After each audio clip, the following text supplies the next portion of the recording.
tardes a todos. Muchas gracias por entrar a este coloquio virtual estudiantil de ciencia de datos.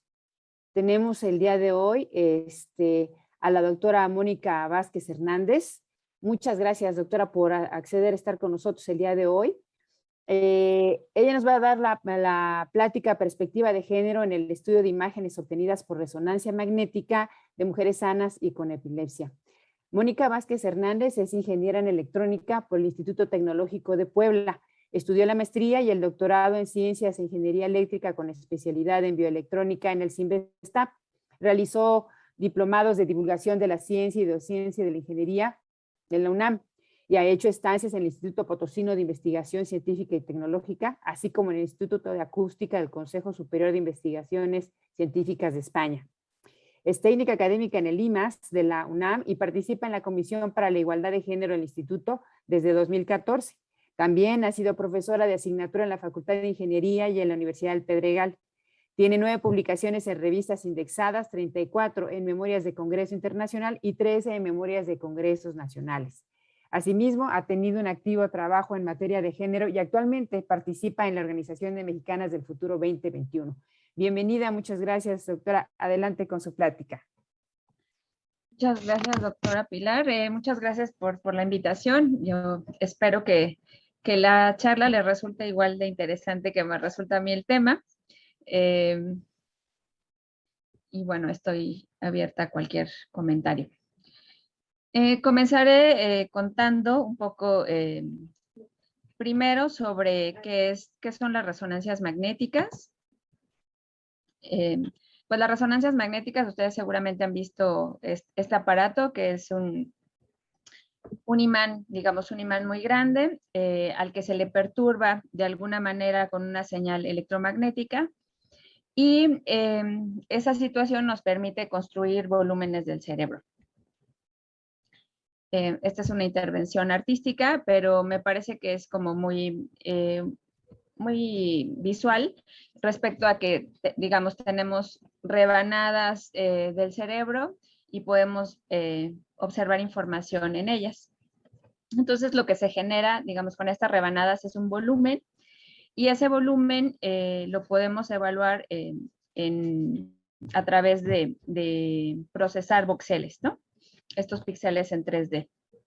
Entonces podemos tener diferentes cortes de ese volumen, ¿no? Un corte sagital, un corte dorsal, etcétera, para ver lo que nos interesa. Nosotros, bueno, el grupo con el que yo trabajo, que es el grupo de la doctora Katia Rodríguez Vázquez, trabajamos ahora, bueno, digamos en esta parte del proyecto con dos formas de obtener estas imágenes. Una, que es lo que los médicos llaman T1, ¿no? Donde vamos a ver la imagen de la resonancia magnética con mucha resolución, vemos la anatomía del cerebro, y esa forma de obtener imágenes nos permite ver la materia blanca, la materia gris, y vemos el fluido cerebroespinal. Esta es una intervención también que hicieron en el Instituto de Franklin en Filadelfia, donde podemos ver la parte de la materia blanca. La parte de la materia blanca está, bueno, ahí donde ven que dice materia blanca, y se une a la parte de la materia gris, que pueden ver aquí, que es como la corteza, que es donde están como las cabecitas de los axones, ¿no? Y aquí es como el cable, bueno, asumo que la mayoría entendería, ¿no? Y la parte que lo recubre, pues es el aislamiento, ¿no? Sería el aislamiento eléctrico. La parte del cerebro me parece apasionante y bueno, evidentemente no solo a mí. Entonces hay muchas intervenciones de esta parte, de la parte artística y la parte científica, anatómica enfocada al cerebro, ¿no? Entonces es una reconstrucción del cerebro en una escala de 22X, donde, bueno, pues igual ven la materia blanca y al final las terminales, ¿no? Que unen con la materia gris. Hay otra forma de las imágenes de resonancia magnética que nosotros también evaluamos. Estas imágenes están basadas en un principio al que le llaman Volt, que lo que mide es el consumo, digamos, cuando estamos teniendo alguna actividad, hacemos una función se incrementa el consumo de oxígeno en esa área del cerebro que está dedicada a esa función. Y entonces, indirectamente pueden ver que el flujo de oxígeno, digamos, la cantidad de oxígeno que está demandando a través de la hemoglobina, pueden ver que podemos detectar que esa es la área que se activa cuando hay alguna función, ¿no? Este es un chiste de la parte que se activa en Darvader. Y este es otro chiste de Big Bang Theory, de justo que le dicen, ¿no? O sea, esta es una resonancia magnética en mi cerebro y no es simple, o sea, estaba haciendo algo, estaba pensando en ti y por eso la parte de la corteza orbitofrontal está iluminada. Bueno, está iluminada porque asociamos colores a esas áreas que tienen mayor consumo y decimos que esas áreas se encienden. Entonces también otra cosa que pueden saber es que esta parte de los voxeles también se pueden convertir a señales de tiempo. Bueno, digamos, tiene un equivalente en señales de tiempo cada voxel. La parte de la imagen funcional no es, bueno, a lo mejor aquí no se ve tan claro, pero se ve como más pixeleada, porque lo que interesa ahí es ver qué región del cerebro se está activando cuando se realiza una función. La función puede ser que abra la mano, que cierre, que habla, etc. Entonces, la gente que hace, digamos, que diseña esas actividades de lo que debe hacer el paciente, pues son los neuropsicólogos. Entonces, después de tener estas imágenes, pues cuando el paciente está dentro del resonador, pues puede moverse, inclinarse, etcétera, a pesar de que le digan que no lo haga, pues evidentemente no lo hace.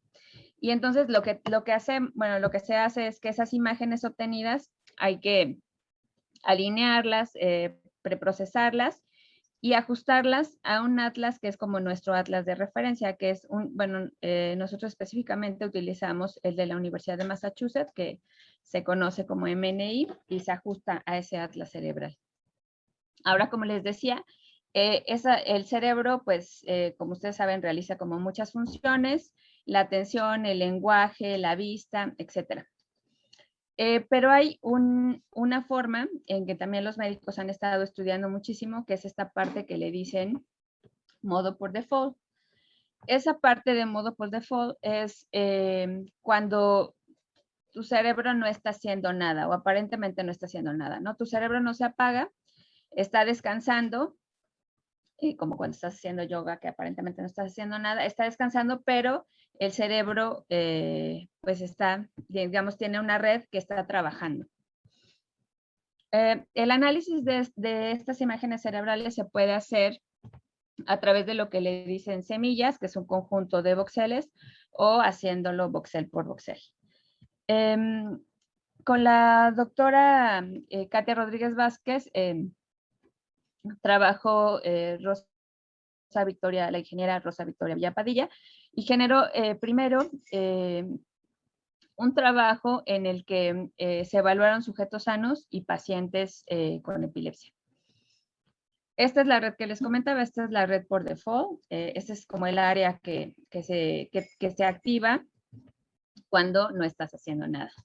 Ahora, hay muchas formas de abordar, digamos, este estudio del cerebro.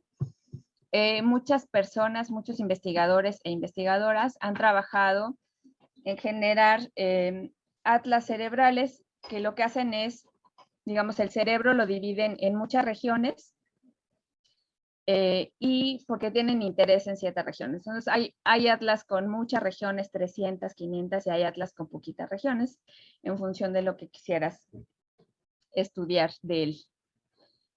Y los atlas nos dan, digamos, eso es importante porque nos definen estructuras anatómicas. Entonces, como les comentaba, la maestra Victoria lo que hizo fue procesar estos voxeles, convertirlos en señales en el tiempo y después utilizar un algoritmo que se llama algoritmo de visibilidad para convertir esas señales en el tiempo en grafos. Eso era interesante porque los médicos están interesados en saber cómo estaban conectadas. Bueno, primero validar que estábamos evaluando bien con el algoritmo y que estábamos reproduciendo pues el mapa por default. Entonces, pues se hicieron algunos ejercicios. Efectivamente, el algoritmo lograba detectar las conexiones del modo por default en sujetos sanos. Este algoritmo te indica cómo están conectadas, aunque no te indica la dirección, y las áreas funcionales. Después, el médico con el que trabajamos, que es el doctor Byron Sandoval Bonilla, el médico es experto en epilepsia, y entonces, bueno, el tema de la epilepsia es otro tema súper apasionante, donde sucede que las neuronas empiezan a excitarse de manera normal, generan descargas en el cerebro, que normalmente se les llama tormentas eléctricas, son como tormentas, digamos, se generan descargas eléctricas que no deberían de hacerlo, en momentos en los que no deberían de hacerlo, ¿no? Entonces, bueno, las neuronas pueden fallar por muchísimas razones. Una de las razones es que las membranas, estos cables que yo les decía, pues no están como bien aislados, ¿no? Están como rotos en algunas partes, y entonces se salen iones y cationes de calcio y de potasio, y eso genera, digamos, que se exciten o se generen señales eléctricas que no deberían, ¿no? Y hay, en el tema de la epilepsia hay un espectro de tipos de epilepsia, ¿no? Hay epilepsias, digamos, que les dicen petit mal, que son, no hay convulsiones ahí, pero hay, por ejemplo, puede haber ausencias, puede que si te sucede que sientes que pasas muchos déjà vus, porque los déjà vus son, digamos, una parte del cerebro pierde la sincronía con la otra parte y de pronto una señal llega antes y otra después, con un delay entre ellas, y entonces tienes la sensación que ya lo habías vivido porque tienes un retardo. Si eso te está pasando mucho, pues probablemente tengas epilepsia.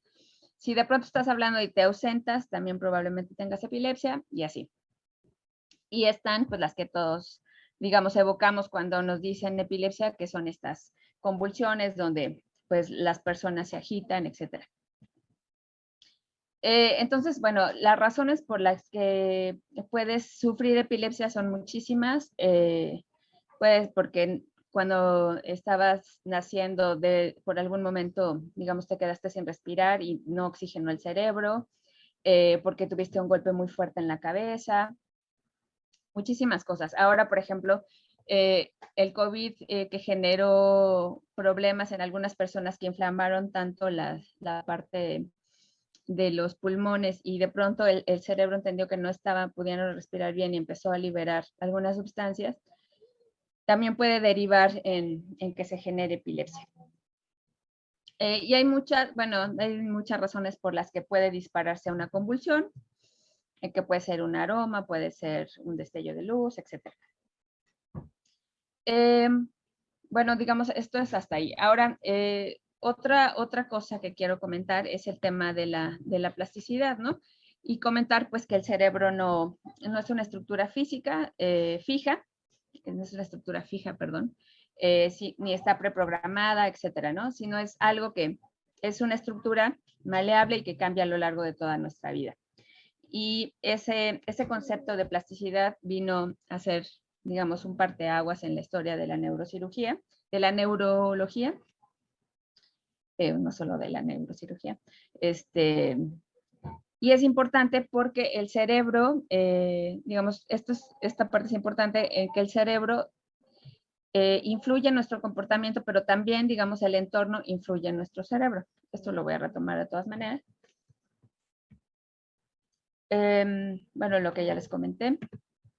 Bueno, la epilepsia puede surgir en diferentes etapas en la vida, y normalmente tarda entre 2 meses y 2 años en llegar a un buen diagnóstico. Hay epilepsias que responden muy bien a los tratamientos médicos. Y en América Latina somos un país que tiene mucha prevalencia e incidencia el tema de la epilepsia, y también está asociado a que los estudios, por ejemplo, de resonancias magnéticas, pues son caros, no todo el mundo puede acceder a ellos, y que también hay estereotipos respecto a que pues, no llevan a los pacientes a recibir un tratamiento adecuado. Aquí un comentario, digamos, muy al margen, bueno, porque me pareció como un dato curioso de gente. Hay diferentes, como les decía, diferentes tipos de epilepsia. Un tipo de epilepsia que está asociada a las convulsiones que se producen en la parte del lóbulo temporal, están asociadas a que algunas personas que las experimentan tienen, digamos, sentimientos de asociados a la parte espiritual. Y entonces, bueno, estos son algunos de los personajes que los historiadores piensan que pudieron tener epilepsia. Estas son imágenes de un artículo que está referenciado, sino aquí más adelante, donde es interesante porque pudieron obtener la resonancia magnética en diferentes momentos en un paciente que sufre epilepsia. Estas, por ejemplo, estas matrices que están asociadas, son matrices de correlación, donde esta es 6 horas antes de la convulsión, 90 segundos antes de la convulsión, 40 segundos después de que empezó la convulsión, 88 segundos después de que empezó la convulsión y 180 segundos después de que empezó la convulsión, y la convulsión tardó 90 segundos. Este artículo específicamente que me gustó mucho fue porque, digamos, hacía mucho hincapié en que una buena lección del atlas que se va a utilizar es importante, al menos en el tema de la epilepsia, porque puede inducir errores, donde aquí pueden ver, ¿no?, la parte antes de la epilepsia, en la epilepsia y post-epilepsia, que varía en función del atlas que se está utilizando. Hay otros tipos de imágenes que también pueden obtenerse por resonancia magnética, donde ahí sí se indican las direcciones que tienen las conexiones.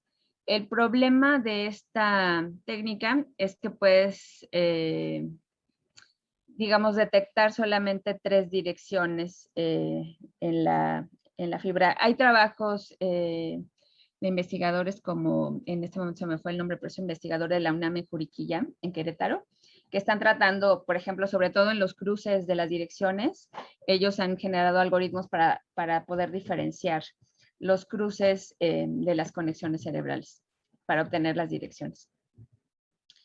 Pero retomando este tema de la conectividad funcional, les voy a comentar esto porque, bueno, a mí me parece muy importante. El tema de la conectividad funcional nos puede decir qué regiones del cerebro están asociadas a una función, pero, digamos, no las puedes aislar, sino que estas conexiones pueden verse alteradas por otra función que está sucediendo también en el cerebro cerca de ellas y las puede influir. Y eso es bueno porque puedes detectar, digamos, algunos problemas, y es malo porque pues no puedes separar una función en específica de otras, ¿no? Entonces, retomando, digamos, los resultados que se generaron con la tesis de la maestra Villa Padilla, los médicos con los que colaboramos nos dieron imágenes de una paciente, de una paciente femenina, la que sufría al menos 200 convulsiones al mes. No respondía a los medicamentos, y entonces una de las opciones para tratar de controlar las convulsiones es intervenirla quirúrgicamente, y están probando insertan un electrodo en el nervio vago y, digamos, definen una frecuencia. Bueno, primero definen qué zona del cerebro es donde se están generando las convulsiones, ahí meten el electrodo y mandan pulsos cuadrados para estar, digamos, regulando esa zona. Entonces, bueno, lo que, digamos, las conclusiones a las que llegamos antes de que que le insertaran el electrodo fue que tenía menos conexiones que los sujetos sanos, ¿no? Entonces, bueno, digamos, pensamos que eso podía ser un criterio para determinar si había si la paciente, bueno, digamos, para diagnosticar si una paciente sufría de epilepsia, ¿no? Después se le colocó el electrodo, se le volvió a sacar una resonancia y bueno, vimos que las conexiones incrementaban. Pero después de un tiempo volvimos a perder las conexiones en esa misma paciente y fue porque el electrodo dejó de funcionar, dejó de cumplir su función. Entonces la tuvieron que intervenir otra vez para cambiarle la frecuencia. Y a nosotros nos resultó como muy interesante después de estar, digamos, platicando con los médicos, porque pues una de las razones por las que había menos conexiones, pensamos que, digamos, se rompían las conexiones. Y en realidad no se rompían, bueno, sí, sino que esta actividad eléctrica ya no estaba presente aquí en el modo por default porque se estaba yendo a la zona ictal, a la zona donde se generan las convulsiones, digamos, estaba escapando de esta zona de reposo para irse a juntar con otras y generar estas tormentas eléctricas, bueno, lo cual me pareció a mí interesantísimo. Y bueno, justo cuando Victoria estaba pues presentando, bueno, digamos, estábamos revisando la tesis de Victoria, pensamos si el género podía influir en el tema de las pacientes, ¿no? Si tenía algún efecto. Entonces, como aquí, como Sheldon, pensamos que, wow, teníamos una idea fabulosa y súper original. Y después, bueno, empezamos a investigar y, bueno, hay mucha gente trabajando en el tema de género y el cerebro. Y, bueno, tratamos pues esta parte como de incluir el tema de género en esta parte de la investigación. Bueno, las personas que colaboran, pues los líderes del proyecto son la doctora Rodríguez Vázquez de parte de Limas y el doctor Byron Alexander Sandoval Bonilla de parte del siglo XXI. Y el neuropsicólogo Jonathan Sánchez, que es quien diseña, pues, digamos, esta parte de cómo se hace la parte experimental. Entonces, investigando, bueno, pues, digamos, toda la vida se ha tratado de demostrar que las mujeres son inferiores que los varones y pues ahora, digamos, la parte de resonancia magnética, pues les daba como una herramienta de demostrar que efectivamente había una diferencia entre los cerebros de hombres y los cerebros de mujeres, ¿no? Y esta es como una versión de la historia, pero no es la única versión. Entonces, bueno, digamos, pensando en eso, hay un TED Talk que me encanta, que se llama El peligro de una sola historia, donde pues evoca este tema, ¿no? De los estereotipos de género que no son mentira, pero no son completamente verdad, ¿no? Entonces, digamos, para poder innovar en esta parte de la ciencia, pues hay que hacerse preguntas que no se hacían antes, ¿no? Por diversas razones. Y cuestionar, pues, la parte de la ciencia, ¿no? A mí me encanta este libro que se llama ¿Naces o te haces? Donde, pues, justamente, digamos, cito una parte donde dice, la ciencia suele ser presentada así, en singular como el mejor ejemplo de la objetividad, como el gran logro humano que muestra que podemos acceder a saberes universales que no dependen de nuestra cultura o de nuestra idiosincrasia, pero las ciencias no son todas iguales, sus metodologías, al igual que sus dominios de estudio, son diferentes y la ciencia así en singular no existe. Y pues ahora la ciencia ya no solo la hacen los hombres blancos, heterosexuales y protestantes del primer mundo, ahora hay mujeres, afrodescendientes, homosexuales, personas de las disidencias sexuales, etcétera, que critican pues estas ideas que les parecen sesgadas y logramos una mayor claridad de todos los fenómenos, ¿no? Bueno, digamos, pensando así, bueno, entonces esta idea de de pensar que hay dos cerebros, uno masculino y uno femenino, pues es reducir, digamos, toda la complejidad cerebral a dos cosas, ¿no? A que hay, pues eso, un cerebro masculino y uno femenino, a una parte, pues, biologicista, androcéntrica, etcétera, ¿no? Y entonces, retomando esta idea que les decía de la parte de la plasticidad cerebral, pues no hay cerebro sin cultura, ¿no? Y los cerebros pues responden a muchas situaciones. Entonces, como les comentaba, digamos, buscando la gente que está trabajando otra visión del cerebro, pues encontramos que hay mucha gente trabajando en esta área donde efectivamente saben que hay diferencias en algunas áreas del cerebro en promedio entre hombres y mujeres, pero que las diferencias en realidad no son tan grandes como nos las han hecho creer. Y entonces se han generado pues una multitud de libros donde cuestionan esta idea de que no existen un cerebro masculino y un cerebro femenino. Y bueno, algunas parten pues de que en general todo el sistema, como ustedes lo saben, pues está pensado en binariamente, ¿no? En que puede ser hombre o eres mujer, pero hay un rango de otras identidades que no necesariamente corresponden específicamente a ser hombre o mujer, ¿no? Sino esta parte de las personas intersexuales donde pues tienen genitales masculinos y genitales femeninos, donde puede que haya más masculinos que femeninos o más femeninos que masculinos. Y bueno, hay gente que está pensando en esta idea de que hay cinco sexos, ¿no? Entonces, bueno, decían, bueno, quizás solo la parte funcional, porque el cerebro, digamos, se puede moldear socialmente, pero no hay nada más.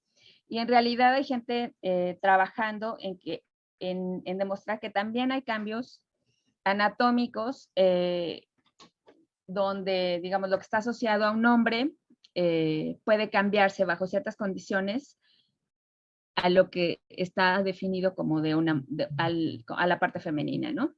Entonces, estas son las espinas dendríticas, que son como las últimas terminales de los axones, donde, por ejemplo, aquí, digamos, sin estrés, un ratón hembra tiene estas terminales y con estrés se reducen. Y en el cerebro macho hay poquitas, pero con estrés le salen muchas. Entonces, pareciera que, digamos, la parte anatómica de las dendritas pasa de ser hombre a mujer y de mujer a hombre, ¿no? Anatómicamente. Entonces, bueno, hay estudios donde se hace como el promedio de todos los volúmenes cerebrales y dicen, no, sí, vean, es súper diferente el cerebro de una mujer y el cerebro de un hombre, ¿no? Y Dana Joel, que es una de las investigadoras que han estado trabajando en esta área, dice, bueno, no vamos a hacer el promedio, vamos a evaluar como una región, bueno, digamos, específicamente las regiones, y vamos a decir, esta región está asociada a un hombre y entonces la pintamos de verde, y si está asociada a una mujer, entonces de amarillo. Y entonces aquí ven hombres y mujeres y pues no hay líneas completamente verdes y no hay líneas completamente amarillas. E hicieron lo mismo aquí, ¿no? Digamos, rosas y azules. Y las blancas, lo que ven blanco es lo que no está completamente definido, ni es completamente azul, ni es completamente rosa, o sea, es neutro. Y entonces, bueno, pues se dieron cuenta que hay muchas cosas que pueden definir el cerebro, ¿no? La parte genética, la parte hormonal, las experiencias de vida, evaluar cada región, digamos, indistintamente, y entonces llegaron a esta visión de que en realidad el cerebro es un mosaico, ¿no? No es un mosaico cerebral donde pues depende de tu experiencia de vida y sí, digamos, de la parte de cómo naciste, pero también de la parte en cómo vives y de la parte cómo se cambian tus hormonas y de la parte de la... Bueno, entonces lo que les decía, este tema de la plasticidad cerebral, donde pues el cerebro es maleable, ¿no? Bueno, y ahora hay mucha en que los juguetes deben ser neutros, no hay juguetes de niños y de niñas, y que eso, pues, digamos, eso también impacta las conexiones cerebrales. Otro ejemplo que me gusta pues es el tema de la parte del cerebro materno, donde pues sí hay un tema hiper complejo ahí bien padre, pero digamos, nos reducimos a esta parte de si es cuidadora, pues genera oxitocina la mamá, se fortalece el vínculo y conforme se fortalece el vínculo, pues se genera más oxitocina. Pero si el padre también participa en el cuidado, entonces también libera oxitocina y entonces también hay cambios en su cerebro. Y bueno, hay gente que está trabajando, pues insisto, en demostrar esta parte donde pues aquí ven los cerebros de la parte anatómica, la parte funcional. Cuando nace el bebé, y bueno, todos sabemos, ¿no? Que los primeros años de vida son cruciales porque pues, se genera, o sea, el cerebro sigue creciendo, sigue generando conexiones y va creciendo. Entonces no venimos como predefinidos, es un poco por justificar que no venimos predefinidos siendo hombres o siendo mujeres o siendo, ¿no? Así, sino que nos moldea la experiencia de vida. Y entonces aquí, digamos, estos son los años de vida y cómo crecen las conexiones cerebrales, efectivamente muchísimo en los primeros años de vida, pero no se vuelve una meseta, sino sigue creciendo, ¿no? Las conexiones cerebrales a lo largo de toda la vida. Y bueno, digamos, esta misma idea comparada con los macacos res y los chimpancés, ¿no? De cómo crece o no, o se siguen generando conexiones cerebrales o no. Ahora, otra cosa que influye muchísimo en esta parte es la parte hormonal, la parte, bueno, yo específicamente ahora, digamos, enfocada a este tema de las mujeres, pero que, bueno, por ejemplo, todos generamos estradiol y cuando las femeninas pasan por los años reproductivos, pues entonces ese estradiol se convierte en estrógeno que se produce en los ovarios y también se genera progesterona. Pero digamos, esta situación de los estrógenos es importante porque cuando tenemos estos picos de cambios hormonales pueden facilitarse en esas etapas de la vida las crisis epilépticas. Y otra cosa que es importante es que algunos fármacos antiepilépticos están pues enfocados, bueno, tienen una base hormonal, entonces eso también tiene implicaciones en la salud de la mujer. Digamos, hay diferentes tipos de hormonas, ahora cambio, digamos, esta parte de esta idea que sigue siendo la parte hormonal, pero ahora específicamente la mujer, donde durante el ciclo menstrual, pues la cantidad de ciertas hormonas varía en función pues, de la etapa del ciclo donde estés, ¿no? Se generan picos de algunas de hormonas, ¿no? Como la parte del estrógeno, la parte de la progesterona, y eso tiene impactos, ¿no? Digamos, se segregan en diferentes áreas del cerebro, pero tiene impactos. Hay estudios que dicen que las conexiones, bueno, que han demostrado que las conexiones cerebrales se modifican en el tema de las mujeres en ciertas áreas durante el ciclo menstrual. Y específicamente un tema que nos será de interés es que las hormonas sexuales se modifican algunos mapas, como el resting state, digamos, este mapa por default, se modifica un poco en función de la parte, en función de la parte en el ciclo menstrual en el que estés, ¿no? Entonces, bueno, estas imágenes son de un estudio donde la investigadora principal, la autora principal del estudio, se hace resonancias magnéticas todos los días, se toma la muestra de saliva de la progesterona y del estradiol durante un ciclo menstrual de 30 días y luego sin tomar ningún anticonceptivo y después el siguiente año tomando un anticonceptivo de base hormonal. Y bueno, se dieron cuenta que, digamos, la parte hormonal tiene impacto en la red de conexión por default, Y se modifica un poco, digamos, se atenúan esos cambios si se está con anticonceptivos de base hormonal.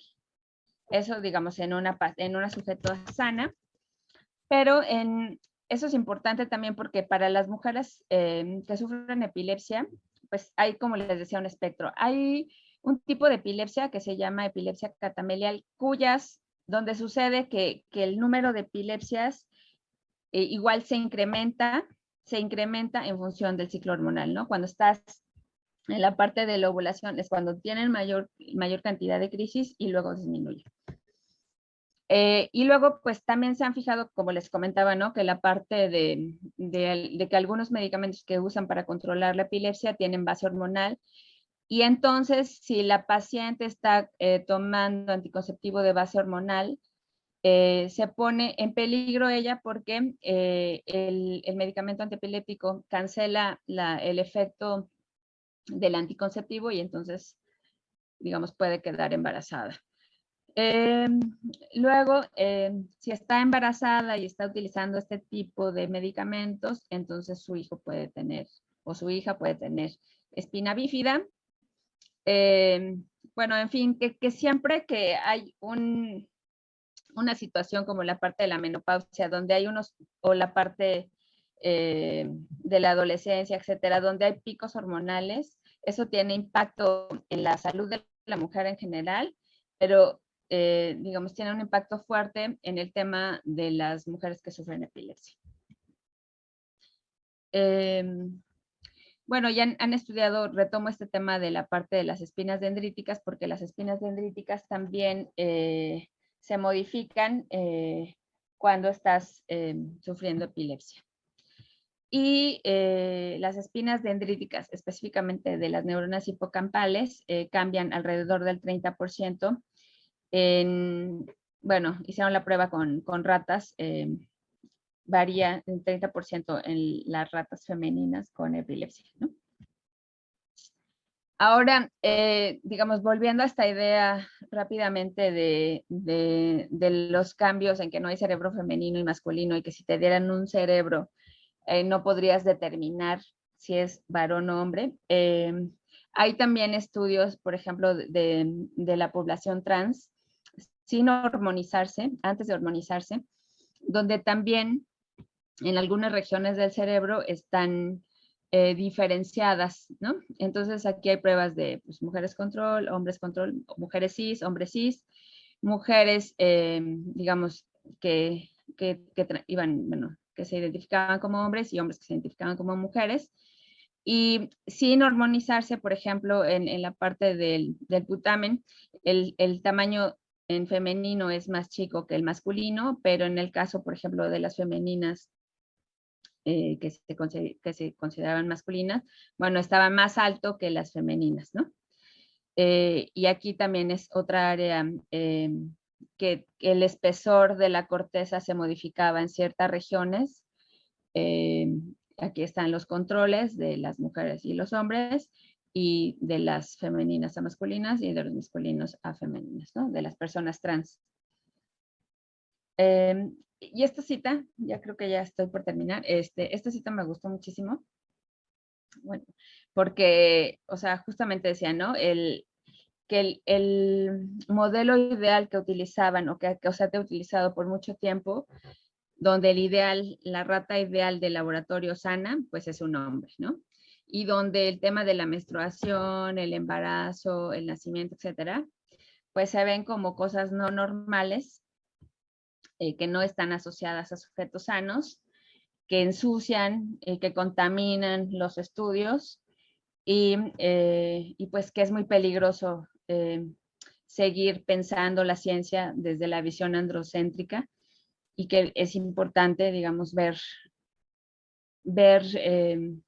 los temas que se desean estudiar desde la visión, ¿no? De las gafas violetas. Bueno, pues básicamente. Entonces, bueno, pues hay temas éticos que también se tienen que considerar, digamos, que se habían considerado, digamos, en la parte ética, pues asumiendo estos códigos, ¿no? De 1949, de 1964, donde pues hay que informar a los pacientes, donde se tiene que prevalecer el bienestar del paciente sobre los intereses de la ciencia y la sociedad, que se puede suspender en cualquier momento, etc. Y ahora pues hay toda una discusión en esta parte ética pues de lo que les decía, que son estudios muy caros, que no todo el mundo puede acceder a ellos, que se está accediendo, digamos, a la parte más íntima del cerebro, y esa parte pues requeriría una discusión ética, etcétera.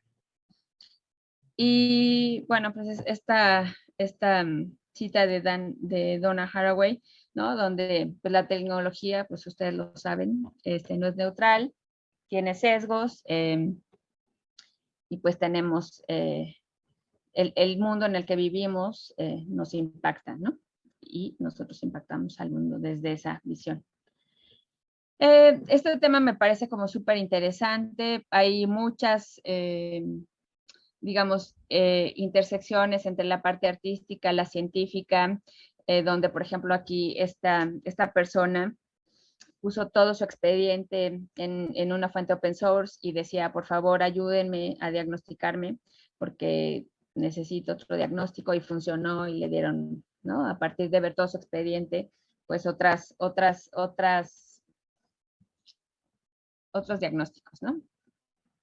A mí me gustó mucho, lo hizo el hermano de alguien que sufre con epilepsia, entonces hay muchos testimoniales, unas imágenes muy, muy bonitas. Se llama Life Electric. Esta es otra sobre, pues esto, de montar la parte de la resonancia con su imagen. Y bueno, pues nada, estoy a su disposición si quieren alguna pregunta o alguna duda. Muchas gracias, Mónica. Muy interesante tu plática, muchas felicidades. No sé si haya alguien que tenga alguna duda, por favor, o pregunta, o inquietud, curiosidad, lo que sea. Adelante, por favor. No, no me digan que no. Hola, buenas noches. Bueno, buenas Adelante, tardes. Bruce. En un punto de la conferencia se mencionó la estimulación del nervio vago como un posible tratamiento para la epilepsia. ¿Por qué se realiza de esta forma? Digamos, ¿cuál es un poquito la base fisiológica? Bueno, digamos, esta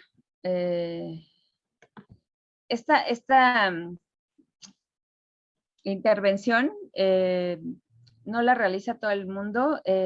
Hay solamente uno o dos artículos que la sustentan. Sin embargo, el investigador el médico con el que trabajamos, pues ha hecho estancias de investigación con esta persona, con quien propuso la técnica, y entonces es una de las personas que lo hace en México. Hay equipo comercial, o sea, digamos, hay equipo comercial que hace eso. Él, de hecho, cree que también hace este tipo de estimulación porque la hipótesis es que probablemente ayude a también en sus pacientes. Él hace otros tipos de intervenciones, no solo la parte epiléptica.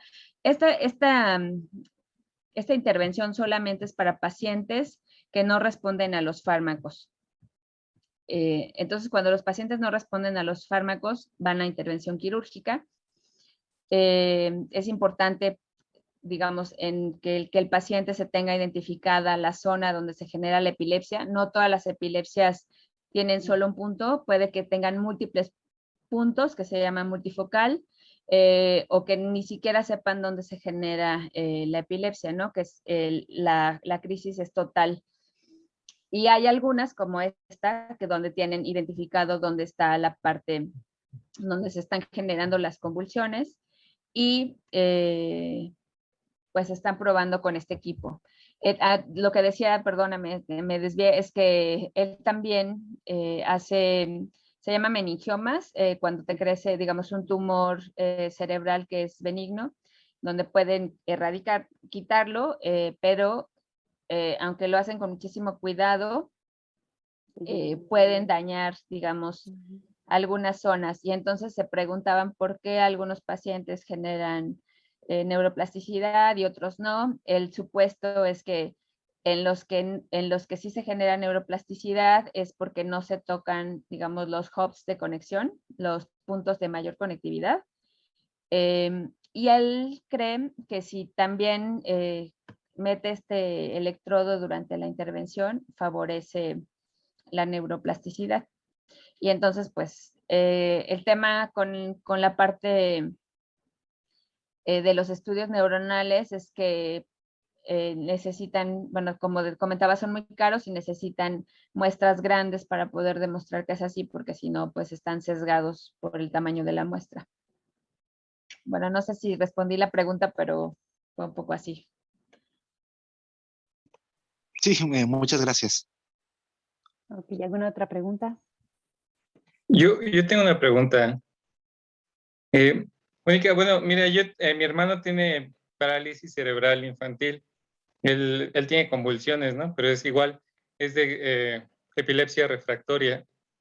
Y a mí me gustaría saber, o sea, en ese tema investigar un poco, pero ahorita con lo que estás diciendo me surge la duda de si hay, o sea, si hay algoritmos, por ejemplo, de, no sé, de machine learning o cosas así, para como determinar cuál es el tratamiento óptimo, ¿no? Porque uno de los problemas justamente con los fármacos es que como el mundo es de conexiones neurológicas y bueno, es muy complejo, entonces, por ejemplo, algunos pacientes sí reaccionan favorablemente con unos medicamentos o si no, lo tienen que estar cambiando hasta que encuentren la combinación correcta, ¿no? Y me gustaría saber si hay alguna especie de estudio o si tú lo haces, ¿no? Por ejemplo, o no sé si me puedes decir algo. Bueno, pues, o sea, sí, el tema del cerebro me parece como súper apasionante. Y como tú bien dices, o sea, es un tema como súper complejo. Hay, si buscas en la red, bueno, que seguramente lo habrás hecho, o sea, hay un montón de gente aplicando algoritmos de inteligencia artificial. De hecho, Victoria misma, a tratar de resolver estos problemas, ¿no? Em, es complicado porque, bueno, aquí me recuerda un tema paralelo a esto, que teníamos un seminario con el doctor David Kersenovich, donde pues justo decía, ¿no? Que bueno, digamos, toda la ciencia, todo el avance científico es como para individualizar pues el tratamiento, el medicamento. De hecho, hace como 3 meses vi un estudio, ¿no? Perdón si divago, de una familia que habían tenido un hijo que tenía un problema, no lo diagnosticaron bien y falleció. Se volvieron a embarazar y con el siguiente bebé ya hicieron un estudio genético digamos, desde el embarazo, le hicieron muestras al feto, etcétera, hicieron un medicamento específico para ese niño que tenía, digamos, una enfermedad súper rara y pudo sobrevivir y sanar. Entonces, a lo que voy, perdóname si estoy dando como muchas vueltas, es que, digamos, todo va enfocado a que tendríamos que tener tratamientos especializados, con estudios especializados, con considerando un montón de variables genéticas, sociales, un montón, para llegar a tratamientos óptimos. Ahora, bueno, como tú sabes, nuestro sistema de salud no es el mejor. Y sin embargo, o sea, creo que, o sea, sí hay esfuerzos hacia esa área, porque la otra cosa es que el tema de la resonancia magnética que estamos vendiendo muy bien en esta charla, es que, pues en realidad, o sea, son estadísticas, ¿no? O sea, no es una fotografía como ideal. Igual, y hay un problema que van a descubrir alguien en 10 años, en 5, en un año, donde estamos teniendo un error en la parte de la interpretación. O sea, por ejemplo, el estudio es súper grande en el formato DICOM. Nosotros comprimimos esas imágenes y la pasamos a otro formato que se llama Nifty, que está avalado, que hay estudios, bla, bla, bla. Pero en esa conversión comprimimos la imagen, porque son imágenes del tamaño es muy grande. Y luego pues tenemos volúmenes de muchos volúmenes. Y entonces si además la resolución es muy alta porque estás en un resonador de 7 teslas, pues entonces es más grande que si estás en uno de 3 teslas.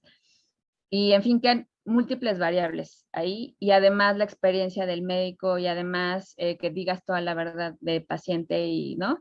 Y luego, pues, o sea, es un tema súper complejo. De hecho, hay libros maravillosos de divulgación científica donde, pues, digamos, toda la parte de neurociencia ha sido a través de, pues, de que estudiaron el cadáver, el cerebro de alguien que mató o intentó matar al presidente o que, ¿no? O sea, cosas así súper tremendas. En fin, que estoy dando vueltas, pero que el tema también de la parálisis cerebral es, pues es un espectro, ¿no? O sea, es súper grande, es desde que hay gente que está completamente paralizada y no puede hablar y, ¿no? Y no puede deglutir por sí sola, etcétera, hasta la gente, pues, que sí logró hablar, donde se puede parar pero no puede caminar.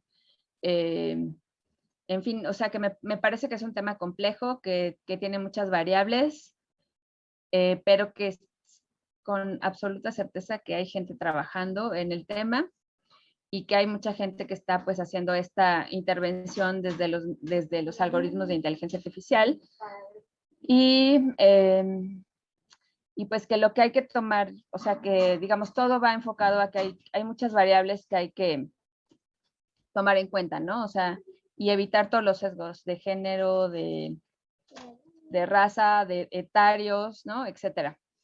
Y pues el tema del cerebro infantil, perdón que siga, digamos, dando vueltas alrededor, es que pues también, o sea, es un cerebro que está en evolución, que si tiene una intervención temprana, pues igual también pueden mejorar muchas cosas, a que si está tarde, ¿no? O a que si, bueno, en fin, ya no voy a seguir eso, pero digamos, es un tema complejo y en la parte infantil, pues tiene otra variable que pues están generando conexiones neuronales ahí todavía, ¿no? Bueno, depende de qué tan pequeño sea el paciente. En fin, no respondí tu pregunta, pero creo que es un tema mucho más complejo. Muchas gracias, ¿no? Sí, muchas gracias. Yo creo que aquí César lo que quiere también es un poco de ayuda en ese sentido, dado que está estudiando ciencia de datos, ¿no? Y entonces ya tiene esa inquietud por abordar esta área. ¿Tú qué le recomendarías en este caso? ¿A quién se puede dirigir? No sé, a Victoria, a ti, a Katy, o a alguien que tú conozcas, o algunas páginas o algunos artículos por los cuales Pues, él pudiera empezar. Creo que pues también mira, podría ir por ahí.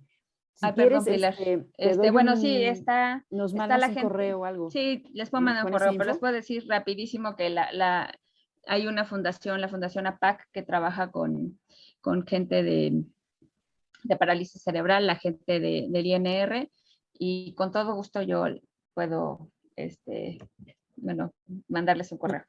Sí, con algunos contactos o algunos artículos que tú conozcas que hayas leído por allí, creo que sería un buen punto de partida para él y no perderse en la inmensidad, ¿no?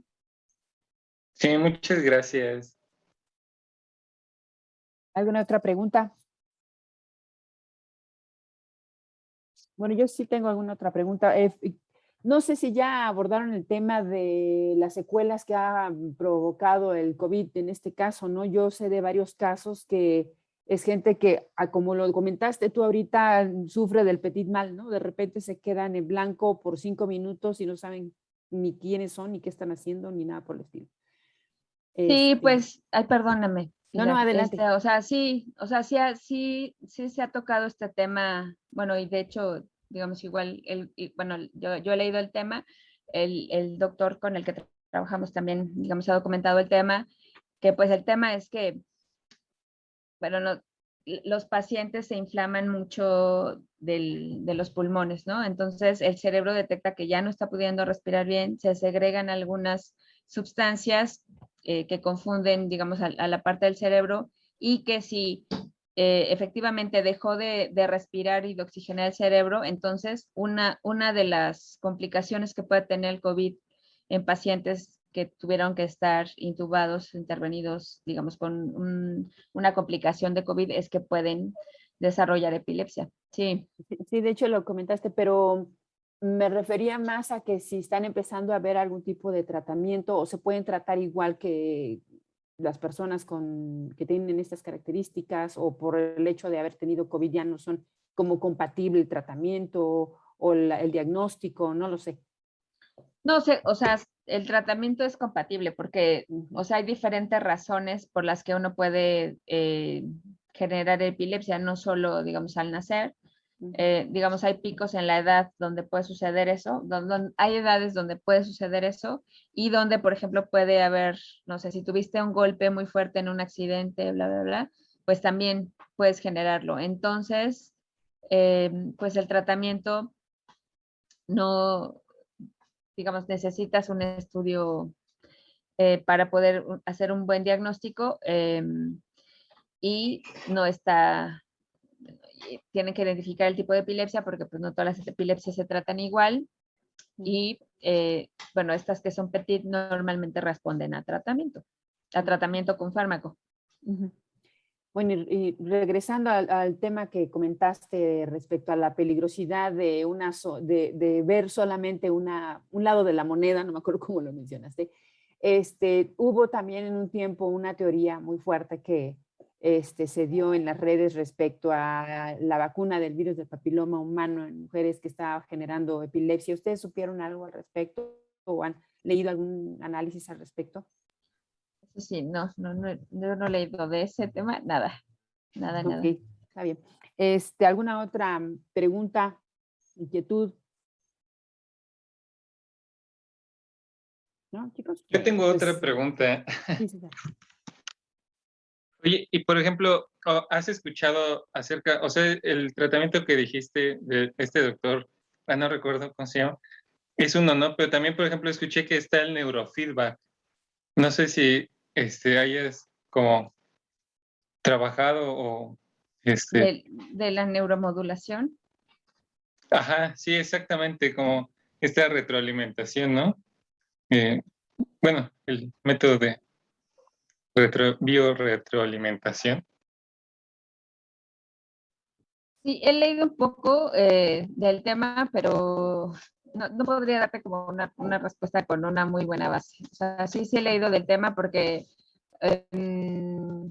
también he leído como mucho, digamos, sobre este tema de la neuromodulación en temas de intervención pedagógica y también he leído, o sea, que hay un poco, o sea, que hay gente que, bueno, que ahora le ponen neuro a todo y que eso también puede ser un poco de pseudociencia, pero la verdad es que yo no podría darte una buena respuesta al tema, al tema, sí. Ok. Ok, gracias. Bueno, última llamada. ¿Alguna otra duda? Bueno, pues queremos agradecer a la doctora Mónica Vázquez Hernández por estar aquí con nosotros. Muchísimas gracias. El tema estuvo súper interesante y realmente pues esto nos demuestra una vez más que las ciencias, ¿no? Como dicen, no hay nada más una, hay muchísimas y lo que hemos visto en este coloquio es que hay una gran variedad, un espectro muy grande de áreas de aplicación de la ciencia de datos. Y el objetivo de este coloquio es que ustedes vayan encontrando aquello que más les interesa. Muchísimas gracias, doctora. Y bueno, pues gracias a todos por su participación. Obviamente estamos también en Facebook, en Live. Rosy, ¿hubo alguna pregunta desde Facebook? No, doctora. No. Ok, perfecto. Muchísimas gracias a todos y nos estamos viendo. Muchas gracias. Saludos. Gracias Feliz por fin su de semana. asistencia. Gracias igualmente. Bye.